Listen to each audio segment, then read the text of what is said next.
Hi there, Janet Fritz here for Galaxy Girl Creations. Welcome to my channel. Welcome to Mixed Media Mayhem. This is the week that we have the hop that includes anyone who wants to participate.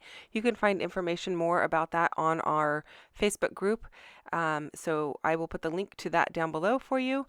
I'm going to start this layout with these 4 colors: peeled paint, bundled sage, shabby shutters, and that bottom one was rustic wilderness. I apologize that you couldn't see that because of the message across the bottom there, but that's what that was. I'm also using these pine tree stencils from Waffle Flower, and I am going to mimic what Rebecca has going on in our inspiration piece here, and I'm going to do a diagonal of trees. Now my photo is taken in Hawaii, and the trees are not all pine trees, but it gives you the kind of feel and look that is in the photograph with all of the mountains with all of the trees on it. So that's kind of what I'm going for. I don't have a stencil that has a regular tree on it other than that. I do have one, but it wouldn't have worked for this particular thing because it's much larger. That was the main problem with it. So pine trees it is. So I am going to add a little bit of tropical foliage as well, but this is what I'm going for. So I'm just using those 4 colors, and I'm using my blending brushes, and I'm just layering and layering and layering until I go completely diagonal across the page. I will leave a gap where I know the photo is going to be. I'm not going to worry about making sure that there's ink behind that. But I am constantly testing to make sure that I've got enough trees on either side so that there's not a blank space next to the photograph. The post-it notes there are to keep the ink off of my fingers, because once they get on your fingers, it's really easy to spread it because it doesn't absorb into your fingers. With the post-it notes, it kind of just absorbs into the post-it notes, and it doesn't get all over your page, I guess. That is the theory behind it anyway. So I've not really, I think I've only used post-it notes on my fingers or blue tape once before, but I'm trying it out to make sure that I don't get a bunch of green where I don't want it. So this stencil is kind of interesting because you get 3 trees, and they are different kinds of different shapes of trees. I'm not exactly sure why they cut the edges off though, so that's kind of odd. You do get the actual inside of the trees. You can see off to the left-hand side of my hand there, the stencil of the tree. So if you were to go around it and leave a negative space, but I'm not 100% sure why the stencil is not square, which makes it a little harder to hang on to. But I'm sure there's a reason behind it. I just don't know what it is. So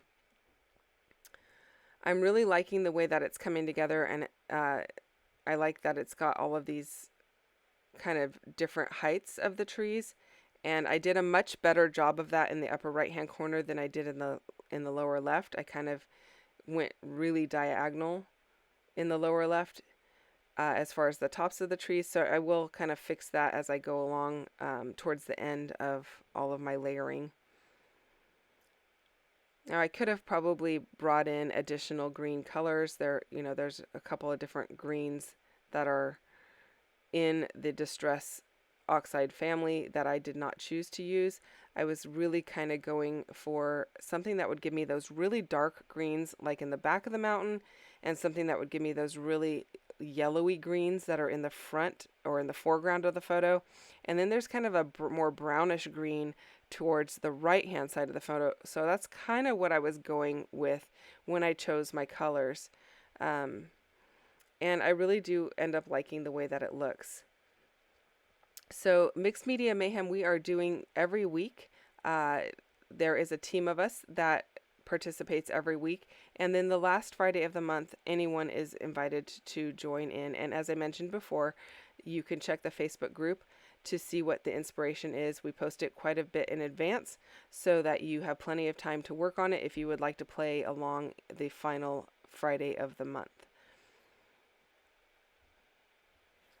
So I have heard that with distress inks and ink daubers, you are supposed to use a different foam blending pad for each one. Otherwise, you can potentially ruin your ink pads. I don't know how true that is or not, and I don't actually remember where I heard it from.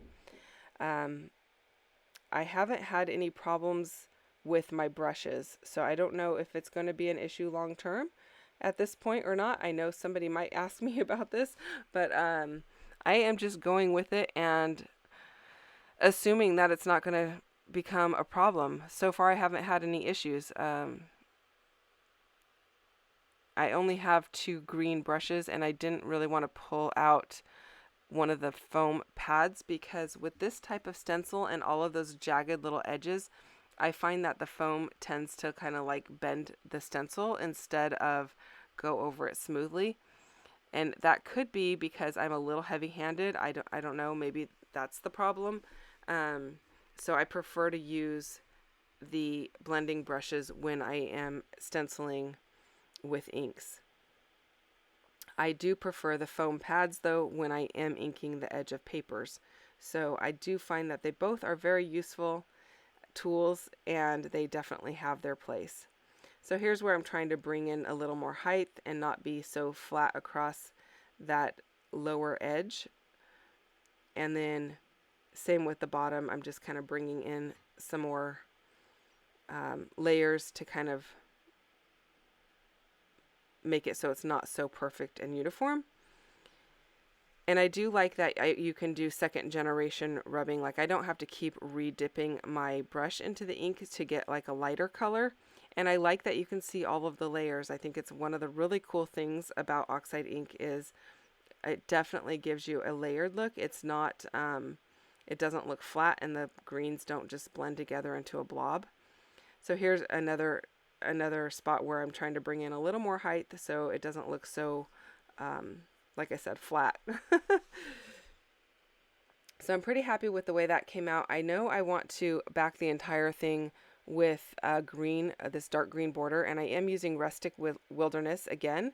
And so I'm just inking that onto my page. This portion I could have probably used the brush, but the foam pad works just fine for that. And I really like the way that it looks. It gives it a nice, clean, crisp edge for the white, and it ties everything together so nicely. I could have probably used green around the photo too, but there's so much green in the photo I felt like it kind of got lost. So I decided just to leave it white. And then I am just going through my green ephemera and I am pulling out anything that I think might work on this layout. And I'm definitely going to pull out more than I actually need, but I want to make sure that I have plenty to work with. So I pull out a variety of different shapes and sizes of labels. Those are always things that go easily on a layout. Gives me a great place to just jot a little bit of journaling down. I don't really have a ton of journaling for this. This is in Kauai. The name of the waterfall is, I know I'm going to butcher it. It's like Opaeka or something like that. It's like Opaeka apostrophe A or something to that effect. Obviously I don't speak Hawaiian, so yeah, I'm sure I butchered it, but it was the first waterfall we saw when we were in Kauai, when we were just kind of like out tootling around. We weren't actually looking for anything specific, and so we captured a photo of it and I wanted to just document it. It was like the first little fun nugget. I love waterfalls. I think they're so beautiful. And so, you know, if you can get up close, it's even better. But, yeah, we weren't hiking or anything, so there was no way we were getting up close. So I played with all that foliage there because those leaves looked really tropical, but yeah, I don't go for them. I'm going to go with these little small leaves. I think it looks much better. There's already so much beautiful stuff on the background. I didn't want to detract from that by using those large leaves, but I do recognize that I need to pull in some more tropical foliage. So I pulled out the Twisted Citron ink pad. It is another Oxide ink, and I pulled out these Heidi Swap stencils, and these are paper stencils. They're like chipboard, they're not as thick as a chipboard, but they're not as thin as paper. But I pulled those out, And I'm just kind of brushing those in from the two corners just to bring in some of the tropical foliage. And I like how it looks. It kind of changes the look of the layout a little bit, but I'm really happy with the outcome. So this is pine needles, and I realized that it didn't show very well in the camera there because I was off center. So this one is pine needles, just another green, and again another layer of color. And this one really does help it because it's close to the rustic wilderness color, but it's not exactly the same. And it because it's so dark, you can really see those leaves a lot better. So I'm liking that, and I did a little second generation rubbing there where I didn't re-ink, so it goes in a little lighter. And that makes me happy. So this is a label that I was just cutting the corners off of. It had the little quarter round cut out of the label, and so I just use my hole punch for that. So when there's an indentation on the corner, pull out your hole punch. It works really well, and you can easily line up with the hole, with the it's not a circle.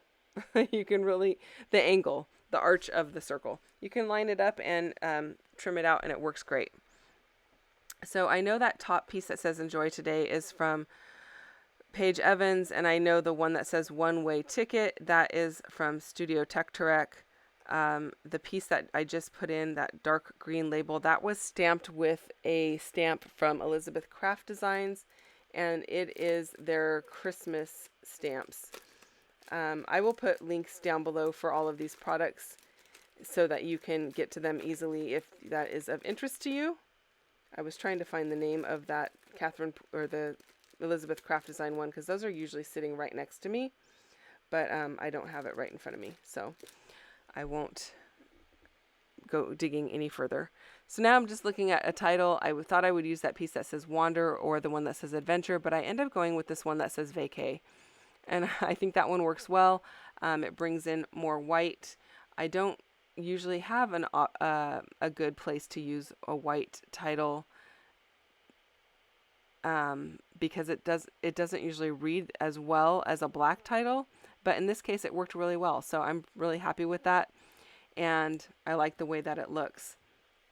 I did find another little piece of foliage that I could use in the upper left-hand corner of the photograph to just soften up that edge.